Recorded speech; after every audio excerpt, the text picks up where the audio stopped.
Mirai movie ఇంకొన్ని గంటల్లో అయితే మనం చూడబోతున్నాం అనమాట. ప్రీమియర్స్ ఉన్నాయి అని చెప్పి కొంతమంది, లేవు అని చెప్పి కొంతమంది బాగా అడుగుతున్నారు. అండ్ బుకింగ్స్ కూడా ఓపెన్ అయ్యాయి ఫ్రెండ్స్. బుకింగ్స్ ఎలా జరుగుతున్నాయి, ఆల్రెడీ మోస్ట్ యాంటిసిపేటెడ్ సినిమా అని చెప్పి మనం ఇప్పటిదాకా మాట్లాడుకున్నాం. ఐఎండిబిలో చూసుకున్నట్టయితే చాలామంది వెళ్ళి ఓటు కొద్దడం జరిగింది. ఓజీ కన్నా కానీ దీనికి ఎక్కువ మంది ఓటు వేశారు. ఓజీ కన్నా మిరాయి కోసం చాలామంది ఎక్కువగా ఎదురు చూస్తున్నారు అనేటటువంటిది నేనైతే మీకు చెప్పాను. అండ్ రిలీజ్ చేసినటువంటి ట్రయలర్స్, టీజర్స్ అన్నీ కూడా వేరే లెవెల్ అనిపిస్తున్నాయి. ఈ విషయం కూడా మీకైతే తెలుసు. సో ఈరోజు ఈ వీడియోలో మిరాయి మూవీ బుకింగ్స్ ఎలా ఉన్నాయి, డే 1 కలెక్షన్స్ ఎంత కొట్టవచ్చు, లాంగ్ రన్లో ఎంత కొట్టవచ్చు అనేటటువంటిది క్లారిటీగా క్లుప్తంగా మాట్లాడుకునేటటువంటి ప్రయత్నం చేద్దాం. మొట్టమొదట మా ఏరియాలో చూసుకున్నట్లయితే ఎవర్ గ్రీన్ నడుస్తుంది. హానెస్ట్గా చెప్తున్నాను అనమాట. ఎందుకంటే హనుమాన్ అప్పుడే ఇంకొద్దిగా బుకింగ్స్ బాగున్నాయి. హనుమాన్ అప్పుడు ప్రీమియర్స్ పడ్డది, ప్రీమియర్స్ 9:30కి పడ్డది అనమాట. సో ఈ సినిమాకి ప్రీమియర్స్ లవ్వు అనేటటువంటిది అఫీషియల్ అనౌన్స్మెంటే. ప్రీమియర్స్ అంటే ప్రీమియర్స్ ఉంటే రేపు 9:30కి అయితే షో పడాలి. రేపు 9:30కి అలా షో పడలేదు అని అంటే ప్రీమియర్స్ లేనట్టే. కాబట్టి హనుమాన్ అప్పుడు గుంటూరు కారం ఉంది, అది సంక్రాంతి అనమాట. సంక్రాంతి హడావుడి అయితే గట్టిగా ఉంది. అదే టైంలో 9:30కి సినిమా అయితే వేశారు. మంచిగా పాజిటివ్ టాక్ వచ్చింది. చూసిన ప్రతి ఒక్కడు కూడా స్టేటస్తో నింపడం, ఇన్స్టాగ్రామ్లో బాగా వైరల్ చేయడం బాగా జరిగిందనమాట. ఇక దీంతో తెల్లారు ఓపెన్ చేస్తే టికెట్లు దొరకలా. నాకు ఊహ తెలిసి చెప్తారా, మన సుందర్ మ్యాక్స్ అనేటటువంటి థియేటర్ ఖమ్మంలో ఉన్న వాళ్ళకి తెలిసే ఉంటుంది. అందులో రిలీజ్ చేశారు హనుమాన్ మూవీ. నేను ఆ థియేటర్లో ఆ క్రౌడ్ను చూడటం ఫస్ట్ టైం. ఆల్మోస్ట్ అక్కడే ఒక 50 days అయితే ఆడింది. ఈ విధంగా హనుమాన్ అప్పుడు ఏ విధమైనటువంటి హైప్ ఉందో మిరాయి అప్పుడైతే ఆ విధమైనటువంటి హైప్ అయితే నాకు కానట్లా. మీరే చూడవచ్చు స్క్రీన్ షాట్లో ఎవర్ గ్రీన్ అయితే నడుస్తుంది. మరి గ్రీన్ ఎలా ఫుల్ చేస్తారు అనేటటువంటిది చూడాలి. ఎందుకు మరి బుకింగ్స్ ఇంత స్లోగా ఉన్నాయి, ఇంత వీక్గా ఉన్నాయి అనేటటువంటిది మాట్లాడుకోవాలంటే చాలా రీజన్స్ ఉన్నాయి. పండగ ఏమి లేదు. ఇప్పుడు వాళ్ళు దసరాకి రావాల్సి ఉండే, కానీ దసరా టైంలో ఓజీ ఉంది, మన అఖండ కూడా ఉంది అని చెప్పి డైరెక్టర్ తెలియజేశారు. కానీ అఖండ అయితే ఇప్పుడు పోస్ట్ పోన్ అయిపోయింది. మేము ఆ టైంలో వద్దాం అని చెప్పి వాళ్ళైతే 100% అనుకున్నారంట. డైరెక్టర్ అయినా ప్రొడ్యూసర్ అయినా దసరా ఉంటే మంచి హాలిడేస్ ఉంటే మంచిగా వెళ్ళొచ్చు అని చెప్పి అనుకున్నారంట. కానీ చూసుకున్నట్లయితే పండగ లేదు, పబ్బ లేదు, దిగేస్తున్నాను అనమాట. పోయినసారి సంక్రాంతికి దిగినటువంటి తేజ సజ్జా ఈసారి దసరాకి అరలిస్తాడు అని చెప్పి నేనైతే అనుకున్నా. దసరాకి అయితే రావట్లేదు, మన ఎంతకన్నా ముందు వచ్చేస్తాను అనమాట. దీనివల్ల అంటే పండగ ఉన్నప్పుడు సెలవులు ఉంటాయి. ఎవరికైనా దసరా సెలవులు వచ్చినా, సంక్రాంతి సెలవులు వచ్చినా యాడికి పోవాలరా ఫ్యామిలీతో అనేటటువంటి ఆలోచనలో, సినిమాకి వెళ్ళాలనేటటువంటి ఆలోచనలో చాలామంది టికెట్లు అయితే బుక్ చేస్తారు. కాబట్టి ఇప్పుడు యాడికి వెళ్ళాలి అనేటటువంటి ఆలోచన ఉడికి లేదు. అదిగాక మీరు ఎంతైనా చెప్పండి, ఈ మాటకు మీరు ఫీల్ అయినా నేనైతే ఏమనుకోను. కానీ తేజ సజ్జాకి హనుమాన్ సినిమాతో కూడా అంత గట్టి మార్కెట్ అయితే క్రియేట్ కాల. హానెస్ట్గా చెప్పాలి అని అంటే రిలీజ్ అయింది, మనోడిది ఏం లేదు. ఆల్రెడీ మీ అందరికీ తెలుసు ఫస్ట్ హాఫ్ ఏముంటుందో, సెకండ్ హాఫ్ ఏముంటుందో. సెకండ్ హాఫ్లో హనుమంతుల వారు వచ్చినప్పుడు కొద్దిగా సినిమా అయితే పీక్స్కి వెళ్ళిపోద్ది. దీనివల్ల సో ఏం జరిగిందంటే ఈ హనుమాన్ అనేటటువంటిదే లాస్ట్ 20 minutes హైలైట్ చేసిండు. అండ్ మన ప్రశాంత్ వర్మ కూడా ముందుకు వచ్చి హనుమాన్ పార్ట్ 2లో తేజ సజ్జా హీరో కాదు, రిషబ్ శెట్టి హీరో, అసలు తేజ సజ్జా సినిమాలో ఉన్నాడు అని చెప్పి తను కూడా ఒక స్టేట్మెంట్ పాస్ చేసిండు. దీనివల్ల ఆయన సైడ్ హీరో అయిపోయిండు. ఇది ఆయన తీసుకున్నటువంటి మిస్టేకే. అసలు ప్రశాంత్ వర్మ ఆ విధంగా మాట్లాడు ఉండకూడదు. ఏదో హనుమాన్ ఒక ఫ్రాంచైజ్ క్రియేట్ చేయడానికి తేజ సజ్జాని వాడుకున్నట్టు అయిందనమాట. హనుమాన్ పార్ట్ 2లో ఉండడం అని చెప్పి మనందరికీ తెలిసింది కదా. దీనివల్ల కొద్దిగా హైప్ అయితే లేదు అనేటటువంటిది 100% వాస్తవం. అదే హనుమాన్ సినిమాలో మెయిన్ హీరో మన తేజ సజ్జా అనేటటువంటి మాట చెప్పుంటే ఇంకెక్కడికో వెళ్ళిపోయేది అనమాట. దీనివల్ల అయితే బుకింగ్స్ కొద్దిగా స్లోగా ఉన్నాయి అనిపిస్తుంది, ఆయనకి మార్కెట్ లేకపోవడం వల్ల. ఇది ఇంకోటి ఏంటంటే ట్రైలర్ బాగలేదా బ్రో అంటే చాలా బాగుంది భయ్య. అంటే లేదు, శ్రీరామచంద్రుడి షార్ట్స్ అన్నీ కూడా చాలా బాగున్నాయి. అస్టానిసే మనం చూడొచ్చు అనమాట. ఆయన నడిచేది, బాణం పట్టుకొని వేసేది వీళ్ళు ముందే రివ్యూ చేయకూడదు. అప్పుడు కాళ్ళు చూపించారు కదా, ఈసారి చేతులు చూపించాల్సిందే. చేతులు బలమైనటువంటి చేతులు ఇలా చూపించున్నప్పుడు మనం అందరం కూడా కన్ఫ్యూజన్లో ఉండేవాళ్ళు. క్లైమాక్స్లో మరి ఎవరు వస్తారు, హనుమంతుల వారు వస్తున్నారా, శ్రీకృష్ణుల వారు వస్తున్నారా, శ్రీరామచంద్రుడు వస్తున్నారా, ఇంకా ఎవరు వస్తున్నారు అనేటటువంటి ఒక క్యూరియాసిటీ ఉంటుంది. వీళ్ళు ముందే రివ్యూ చేశారు. లాస్ట్కి అంటే మిరాయి అనేటటువంటిది ఉంటుంది. మన మంచు మనోజ్ కూడా రీసెంట్గా స్టోరీ గురించి డిస్కషన్ చేసిండు. ఏం చెప్పిండు, ఏం లేదు, మొత్తం ఒక 9 గ్రంథాలు ఉంటాయి. ఆ 9 గ్రంథాలు నా చేతికి రాకూడదు, నా చేతికి వస్తే నేను ఒక రావణాసులా మారిపోతా, అలా రాకుండా హీరో ఏం చేసిండు అనేటటువంటి సినిమా అని చెప్పి తనైతే చెప్పిండు. సో హీరో బలం అయితే సరిపోదు.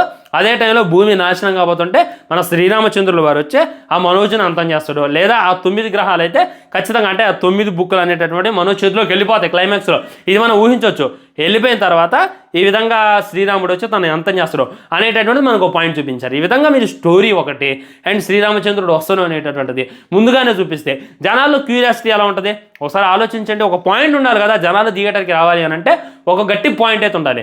ఇప్పుడు హనుమాన్ సినిమాలో హనుమంతుల వారు వస్తారు అనేటటువంటిది మనకు చెప్పారు, ట్రైలర్లో చెప్పారు, టీజర్లో చెప్పారు. కానీ అది ఎలా చెప్పారు, చెప్పాలా వద్దా అన్నట్టుగా చెప్పారు. అర్థమవుతుంది, ఆ విజువల్ చూస్తే ఖచ్చితంగా హనుమంతుల వారే అని.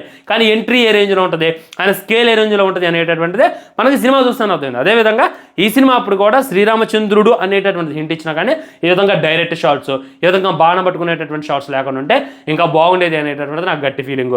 సో ఇది ఫ్రెండ్స్, హానెస్ట్గా చెప్పాలనంటే గట్టిగా మాట్లాడాలంటే మిరాక్ అయితే స్లో బుకింగ్స్ ఉండే, ఇక పాజిటివ్ టాకే ఈ సినిమాని అయితే కాపాడాలనేటటువంటిది 100% వస్తాం. మరి టార్గెట్ ఎంత అంటే సినిమాకి అయితే 100 కోట్లు పెట్టుబడి పెట్టారంట.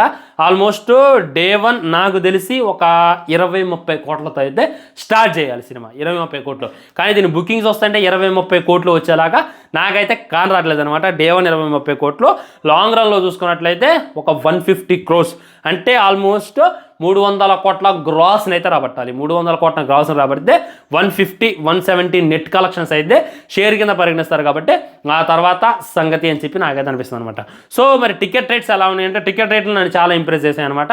పెంచలేదు, 175, 150, 50, 100 ఇవే నడుస్తున్నాయి మ్యాక్సిమం సింగిల్ స్క్రీన్లో. మల్టీప్లెక్స్లో చూసుకున్నట్లయితే 275, 300కి మించి అయితే లోపు అనమాట. సో వీళ్ళు హై బడ్జెట్ సినిమా తీస్తున్నారు, గట్టి డబ్బులు రావాలి అని చెప్పి రేట్లే అమాంతం పెంచేలా, రెగ్యులర్ ప్రైజెసే మా యొక్క సినిమాలో ఉంటాయి అనేటటువంటిది కూడా వాళ్ళైతే తెలియజేశారు. వీటన్నిటి బట్టి కూడా నాకైతే సినిమా మీద మంచి ఇంప్రెషన్ అవుతుంది అనమాట. ఇక సినిమా అని ఆ శ్రీరామచంద్రుడు ఆ దీవెనలు అయితే ఖచ్చితంగా ఉంటాయి, ఇది మనం ప్రత్యేకించి చెప్పుకోవాల్సిన అవసరం లేదు. మరి సినిమా ఎలా ఉంటుంది అనేటటువంటిది మ్యాటర్ అనమాట. నేనైతే ఎవరి కోసం వెళ్తున్నానంటే ఖచ్చితంగా మనోజ్ అన్న కోసం వెళ్తాను. ఎందుకంటే మనోజ్ అన్న కోసమే భైరవ సినిమాకి వెళ్ళినా, నాకు భైరవంకి వెళ్తే ఇంతలో రాడు దింపి అయితే పంపిండు అనమాట. ఇక అలాంటిది రిపీట్ కాకూడదు అని చెప్పి కోరుకుంటున్నాను అనమాట. సో మనోజ్ అన్న స్టైలిష్ లుక్స్ ఉన్నాయి, ఆ కత్తి అయినా ఆ తిరిగేటటువంటిదైనా అన్నీ కూడా నన్ను అయితే బాగా ఇంప్రెస్ చేస్తాయి. దీనివల్ల మనోజ్ అన్న కోసం వెళ్ళొచ్చు అనేటటువంటి ఫీలింగ్ అయితే నా మైండ్లో గట్టిగా ఉంది. ఇంకా గట్టిగా మాట్లాడితే శ్రీరాముడు చంద్రుడు ఎంట్రీ కోసం కూడా వెళ్తున్నాను అనమాట. అండ్ తేజ సజ్జా అంటే స్టోరీ మీకు ఆల్రెడీ తెలుసు, హనుమాన్ టెంప్లెటే వాడారు. హనుమాన్లో చూసుకున్నట్లయితే ఫస్ట్ చిల్లరగా దొంగతనాలు చేసుకుంటా తిరిగేటటువంటి వ్యక్తి, ఆ తర్వాత తనకు ఒక యూనిక్ పవర్స్ వస్తాయి, దాన్నే తను మట్టికే చేయగలరు అనేటటువంటి కాన్సెప్ట్. ఇది కూడా అదే, ఫస్ట్ మనోడు కూడా అప్పులు చేసుకుంటూ అప్పారావులా తిరుగుతాడు, ఆ తర్వాత తనకు ఒక యూనిక్ పవర్స్ అయితే వస్తాయి, ఆ తర్వాత మరి ఏం జరిగింది అనేటటువంటి కాన్సెప్ట్ అని చెప్పి మనకైతే కళ్ళ గట్టినట్టు చూపించారు. అంతకుమించి అయితే నాకైతే అంత గొప్ప స్టోరీ అని చెప్పి అనిపించలేదు. కానీ స్టోరీ పక్కన పెట్టండి, దాని ఇంప్లిమెంట్ అనేటటువంటిది మ్యాటర్. మనల్ని అయితే ఇది చేయాలి. చూసుకున్నట్టయితే సినిమాలో చూడడానికి చాలా ఎలిమెంట్స్ ఉన్నాయి. మన గరుడ పక్షి మన విష్ణు గారి వాహనం, దాంతో యుద్ధం ఉండబోతుంది అనేటటువంటిది మనకు ట్రైలర్లో డిస్కషన్ చేశారు. ఇది మెయిన్ పాయింట్. అండ్ రిలీజ్ చేసేటటువంటి పోస్టర్స్ కూడా చాలా యూనిక్గా ఉన్నాయి, ఇది ఇంకా పెద్ద పాయింట్. ఇంకా చూసుకున్నట్లయితే రాముల వాళ్ళ ఎంట్రీ ఉంటుంది, ఇది ఇంకా పెద్ద పాయింట్. అండ్ మ్యూజిక్ కూడా వేరే లెవెల్ ఉంది. బాహుబలి తర్వాత అంత విఎఫ్ఎక్స్ ఉన్నటువంటి సినిమా, అంత గ్రాండ్గా అంత స్కేల్ ఉన్నటువంటి సినిమా లాగా ఇదైతే కానొస్తుంది. ఈ విధంగా థియేటర్కి వెళ్ళి చూడడానికి అయితే చాలా ఎలిమెంట్స్, గొప్పలాది ఎలిమెంట్స్ అయితే ఉన్నాయి. నేను ముందే చెప్తాను, బుకింగ్స్ అయితే ఓపెన్ అయ్యాయి, వీళ్ళు బుక్ చేసుకోండి. మా దగ్గర అయితే బుకింగ్ చాలా అంటే చాలా స్లోగా ఉంది. మరి మీ దగ్గర బుకింగ్ ఎలా ఉంది అనేటటువంటిది డెఫినెట్గా కింద కామెంట్ చేసేయండి. ఈ సినిమా హిట్ అయితే జరిగేటటువంటి పరివాసాలు నేను ఊహించలేను కూడా. ఖచ్చితంగా తేజ సజ్జ ఎక్కడికో వెళ్ళిపోతారు అనమాట. గట్టి మాట్లాడితే ఈ సినిమా కూడా ఇంకో 500 కోట్లు, ఇంకో 400 కోట్లు కొట్టింది అనుకో, టైర్ 1లో అడుగు పెడతాడు. టైర్ 1లో ఇప్పుడు మనకు ఒక టాప్ 5 హీరోస్ ఉన్నారు కదా, అందులో నుండి ఒక్కళ్ళు డిలీట్ అయ్యే తేజ సజ్జ చేస్తారు అనేటటువంటిది 100% చెప్పుకోవటంలో అసలు ఏమాత్రం ఆలోచన లేనే లేదు. సో ఇది హిట్ అయితే మట్టికి తేజ సజ్జ రాత్ అయితే మారిపోద్ది, యావరేజ్ అయితే మట్టికి ఇంకా అలానే ఉంటుంది. ఇంకా ఫ్లాప్ అయితే మనం చేసేది ఏం లేదనమాట. చూద్దాం, మరి వెయిటింగ్ నేనైతే. మరి మీరు వెళ్తున్నారా లేదా అనేటటువంటి డెఫినెట్ కింద కామెంట్ చేయండి. మా ఏరియాలో అయితే ప్రీమియర్స్లో, మీ ఏరియాలో ప్రీమియర్స్ ఉంటే డెఫినెట్ కింద కామెంట్ చేయండి. ఆ ఏరియాకి వచ్చే సినిమా చూసేటటువంటి ప్రయత్నం చేస్తా. బాయ్, ఛానల్ని సబ్స్క్రైబ్ చేసుకొని వీడియో లైక్ చేయండి, వీలైనంత షేర్ చేయండి. వందే మాత్రం, జై హింద్.